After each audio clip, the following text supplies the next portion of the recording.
Hello, my name is Amit Tyagi. You're watching the SOFAR, not me. Keep watching. Very soon you'll get a nice girl on screen. In the beginning, there was the Word. Then came the cast, lights, camera, action, and a film was born. Today on SOFAR, we are paying a special tribute to some filmmakers who are making an impact in film. SOFAR! SOFAR! My child, there is a war on here. You don't know who I am. Now you have to prepare for war. You can end this. Just tell me where the Mama are. Nobody wants to shed innocent blood. Not even in a war like this. Keep fighting, Bugwa!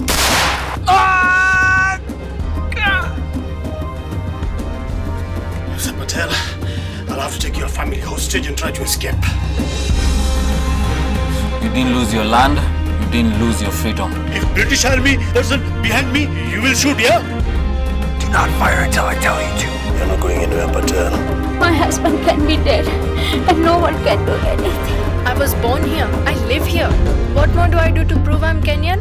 They're fighting for their country, their land, Kenya. That is the truth.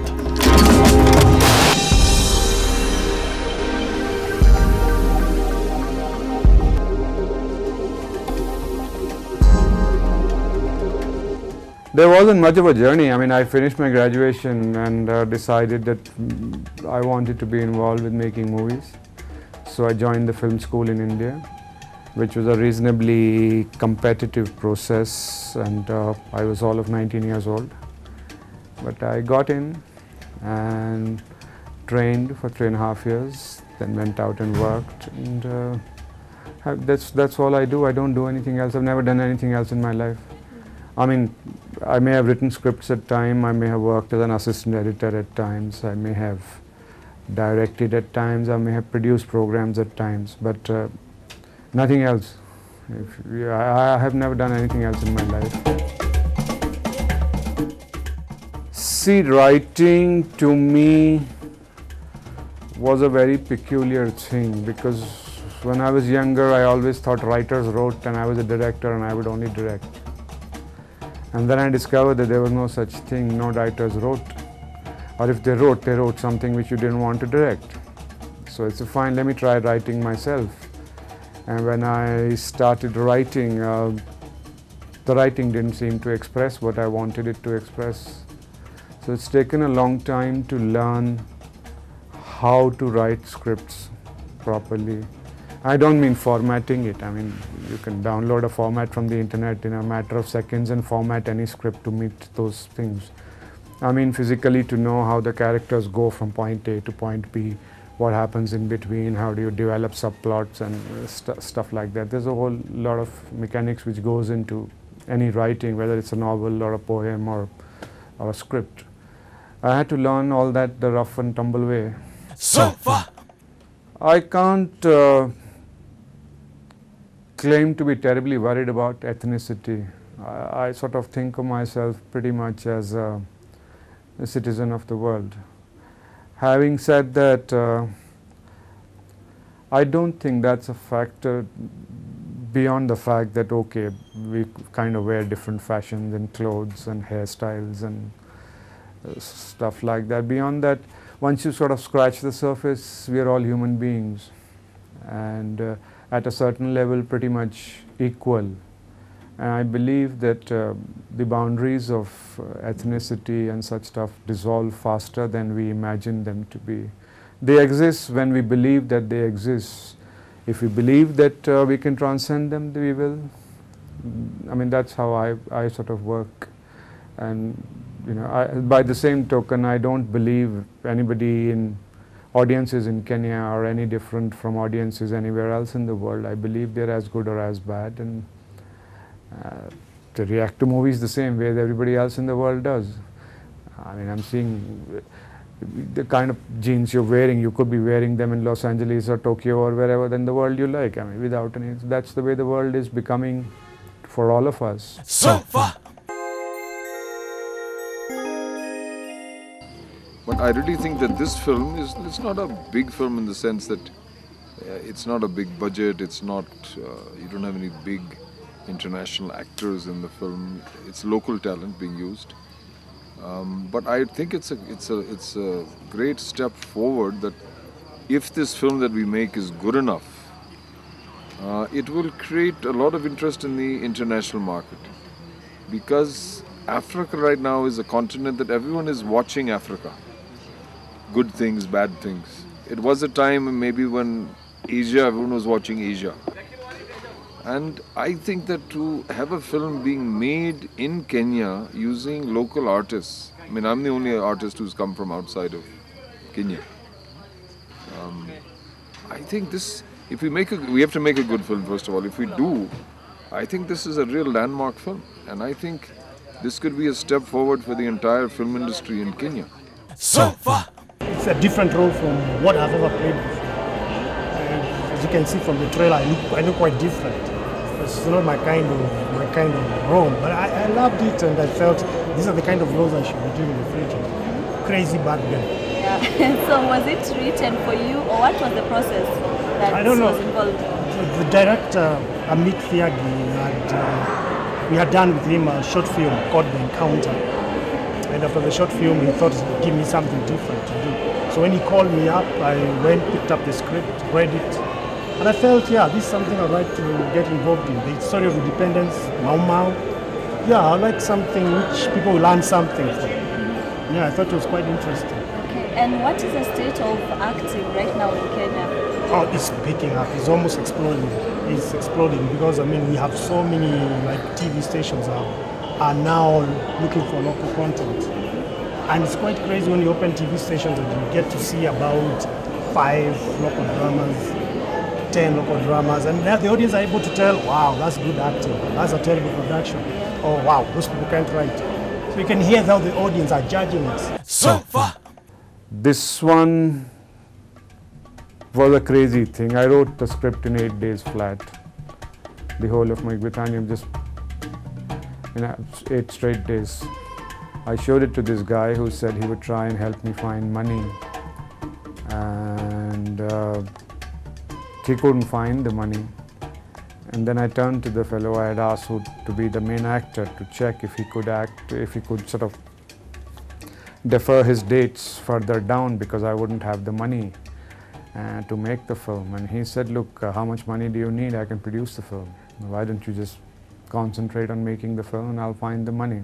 I actually was approached to act in the film.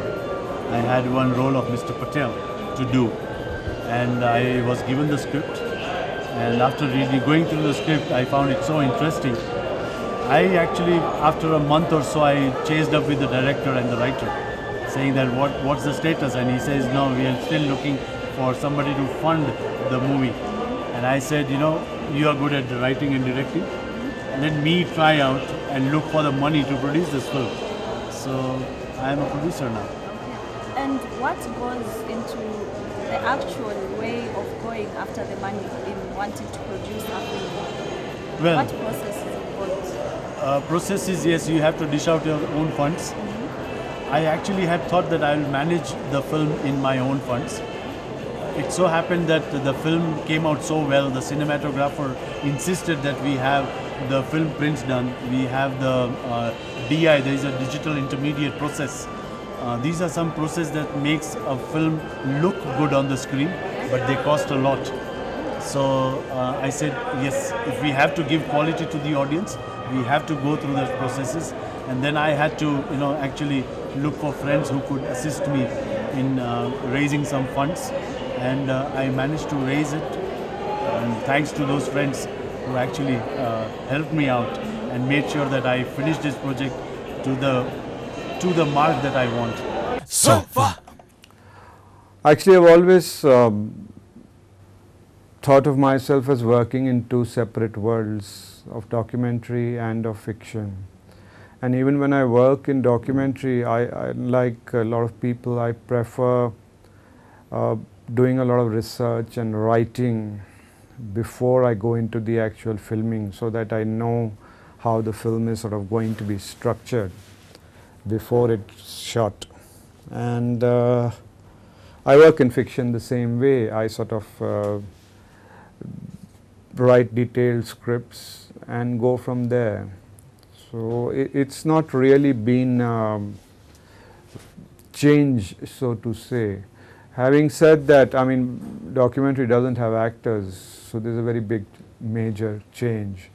And documentary is all about capturing the world as it exists out there, maybe with a specific agenda of looking at it from the point of view of an NGO or a particular subject, whereas fiction is a completely imagined world. So there are very, very basic and major differences, and nothing can make them go away. And I abide by the rules of that. SOFAR! Low budget is what I do. High budget is Avatar, which is half the GDP of Kenya. Okay, it's $400 million as a production budget, another $200–300 million as a publicity budget. So those are high budgets. Low budgets is what we do, 10–15 million and another couple of million thrown in for publicity. You can see there's a scale in which we are pretty much at the bottom of the rung. So that's the basic difference. See, there's a lot of technological factors also involved. I mean, give you a simple example. When you do sound and features, you can do sound on Dolby Digital, which involves 10 speakers, 12 speakers, okay, spread all over the theater across the cinema hall. You can do Dolby SR, which is 5 speakers. You can do Dolby Stereo, which is 3 speakers. Now, we couldn't afford either of them. We did mono sound, which is 1 speaker in the center of the screen, and that's it. So the sound is not quite as rich as you might find in the next Tom Cruise film. But that is what budget means to you, that when you do low budget, there are parameters within which you operate. And when you do bigger budgets, or maybe budgets with no constraint at all, then those are different kind of films. I don't imagine I do films where guys get influenced in terms of fashions or this or that. I don't see anybody watching a movie and the Mau Mau and suddenly developing Rasta hair, you know. But there are movies which are like that. I mean, when you watch Tom Cruise or Cameron Diaz wear a certain kind of clothes, everybody wants to wear them. And you wear certain kind of dark glasses, then everybody wants to wear them. But at the moment, we aren't doing movies like that, which are sort of fashion symbols. We're pretty much telling stories which are fairly simple. So we are at that stage. SOFAR! SOFAR! It looks like in the years to come, internet will change the way we sort of watch and distribute a lot of television, if not movies. But today, given the internet speeds we enjoy in Kenya, in actual money terms, it means very little difference. Having said that, the trailers of Moigwithania are up and running on YouTube, and people from all over the world are able to watch it. So we're building audiences in areas we've never been to. SOFAR!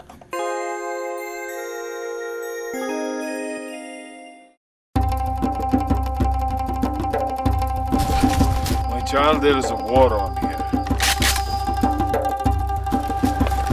You don't know who I am. Now you have to prepare for war. You can end this. Just tell me where the Mau Mau are. Nobody wants to shed innocent blood. Not even in a war like this. Keep fighting, Bugwa!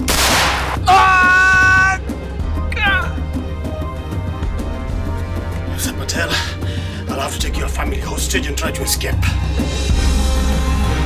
You didn't lose your land, you didn't lose your freedom. If British Army is behind me, you will shoot, yeah?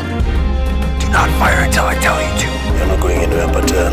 My husband can be dead and no one can do anything. I was born here. I live here.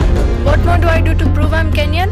They're fighting for their country, their land, Kenya. That is the truth.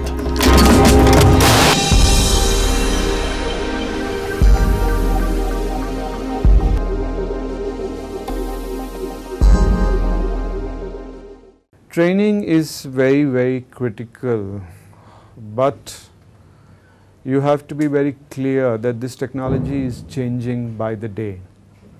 Okay, it literally changes every day, and whatever you train in should be a training which is larger than the technology that you're handling.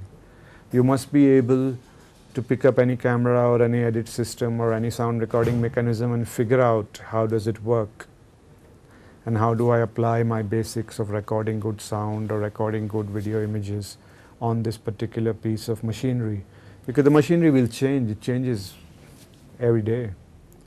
Now that part of it is the critical thing in training, and you know there are basics involved. The lighting is not going to change. You may change from this light to a bigger light or a smaller one in future, but that doesn't mean that that light will place itself automatically. Some human being will still be required to keep it somewhere and make the aesthetic choices. Now that's very important to learn that you are not bound by this or that technology, but it's a tool for you to express your stories, okay? Exposure comes bit by bit and nobody can lay down the rules. I mean, we've all seen kids who come at 18 or 19 or 20 and who are perfectly developed filmmakers. There's nothing you need to teach them. There are others who take 20, 30 years to learn their craft and arrive at things. So nobody can really say what is the right exposure. I mean, in India, the image we often use is that if you take a pile of bananas or mangoes, how can you predict which is the banana which is going to ripen first, or the mango which will ripen the fastest? You can't. I mean, each one will take its own time for a variety of factors which are, to an average human being, pretty much guesswork. So it's the same with the arts, that how much exposure is necessary, who knows. So one person might be very ready at 18, another might not be ready at 50 also. So that's a very flexible thing, you can't say anything. Having said that, the moment you stop learning in this business, you're pretty much dead. If you don't learn newer technologies, then you're pretty much dead. SOFAR! Hey, what's up? This is your DJ, Mr. Lecture, and you're watching SOFAR. SOFAR! SOFAR! SOFAR! SOFAR! There are filmmakers. An industry means something where a product is made and sold and money recovered. That process does not exist. There are cinema halls which show movies, but that money which is collected at the box office does not come to any Kenyan filmmaker right now, basically because we don't run Kenyan films in the cinema halls. So you could say the elements of an industry are all there. The distributors are there, the cinema halls are there, the technology to make films are there. The people with talent enough to make films are also there, I believe. And it's a matter of the whole thing coming together and sort of starting the ball in motion. So I mean, the elements of an industry are there, but to call it an industry would be a bit of a stretch of the word. I mean, I wouldn't call it that. SOFAR! SOFAR! One of the problems with living in Africa especially is that you tend to set your ambitions very low. You feel, oh, I live in Africa, I live in a poor country, how can I aim higher at a standard which is international, which is worldwide? But I believe that you must not do that. You must always aim to be the best worldwide. And no matter what you must make programs, films, whatever you do, make sure that you're up to world standards and never lower the standard no matter what. It'll be an uphill job, but within the constraints of whatever you have, do absolutely the best. And then things will happen. We have to set higher standards for ourselves and say, okay, I'm not going to accept this simply because I'm a poor filmmaker in a third world country. What the hell, I am going to make a better film than Robin Hood, come what may. And you'll get there, everybody will get there. Everybody's going down to South Africa, all the way from Argentina, Australia, Mexico, United States of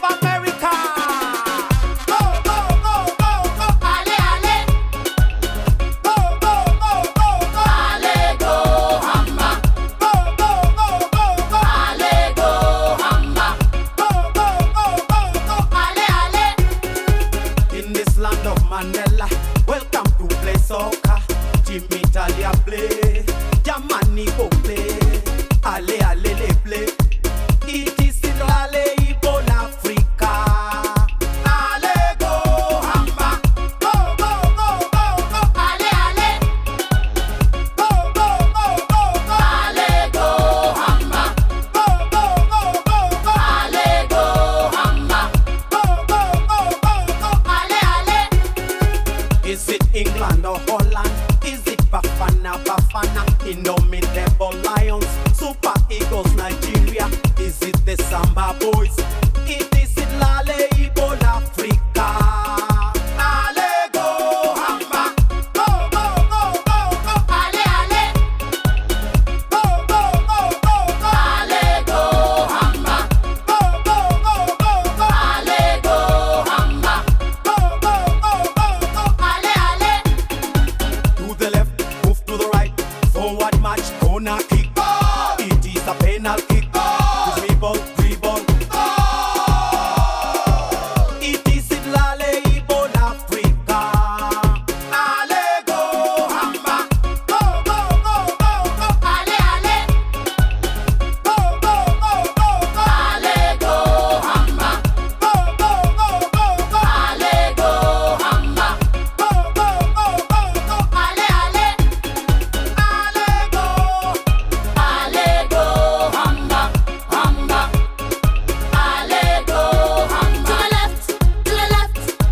Español, Korea, Japan, Russia, all over Asia.